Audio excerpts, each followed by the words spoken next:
যিকোনো এখন ফটোৰ বেকগ্ৰাউণ্ডটো আপুনি 5 ছেকেণ্ডৰ ভিতৰত নিজৰ মোবাইলতে কেনেকৈ চেঞ্জ কৰিব পাৰিব তাৰ বিষয়ে আজি এইটো ভিডিঅ'ত মই আপোনালোকক দেখুৱাম। তো বন্ধুবান্ধৱীসকল, ফটো এখনৰ বেকগ্ৰাউণ্ডটো চেঞ্জ কৰিবলৈ হ'লে প্ৰথম আপোনালোকে নিজৰ মোবাইলতে ব্ৰাউজাৰ এটা খুলি চাৰ্চ কৰিব ৰিমভ বিজি। তো ৰিমভ বিজি বুলি চাৰ্চ কৰাৰ লগে লগে আপোনালোকৰ সন্মুখত এনেদৰে আহি যাব। তো ইয়াত প্ৰথম যোনটো ৰিমভ বিজি বুলি আহিছে আপোনালোকে ইয়াতে ক্লিক কৰিব আৰু ইয়াত ক্লিক কৰাৰ লগে লগে পিছৰ পেজটো আপোনালোকৰ সন্মুখত এনেদৰে আহিব। তো ইয়াত ৰিমভ ইমেজ বেকগ্ৰাউণ্ডৰ তলতে এটা অপশ্যন আছে আপলোড ইমেজ। তো আপলোড ইমেজত আপোনালোকে ক্লিক কৰিব আৰু আপলোড ইমেজত ক্লিক কৰাৰ লগে লগে আপোনালোকৰ গেলেৰীটো ইয়াত চিলেক্ট কৰিবলৈ আহিব। তো আপোনালোকে গেলেৰীৰ পৰা যোনখন ফটোৱে আপুনি বেকগ্ৰাউণ্ডটো চেঞ্জ কৰিব বিচাৰিছে সেই ফটোখন ইয়াত চিলেক্ট কৰি ল'ব।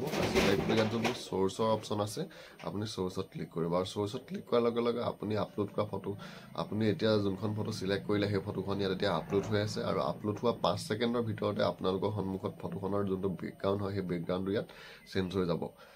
কেতিয়াবা কি হয়, আপোনালোকে অনলাইনত চাকৰিৰ কাৰণে বা কিছুমান ক্ষেত্ৰত আপোনালোকৰ হোৱাইট বেকগ্ৰাউণ্ড বা ফটোখনৰ যোনটো বেকগ্ৰাউণ্ড হয় সেই বেকগ্ৰাউণ্ডটো আপোনালোকৰ বেলেগ কালাৰৰ বিচাৰে। তো বেলেগ কালাৰ বিচাৰিলে আপোনালোকে ইয়াত ৰিমভ বিজি ৱেবছাইটটোত গৈ আপোনাৰ ফটোখনৰ বেকগ্ৰাউণ্ডটো এনেদৰে চেঞ্জ কৰি যাব।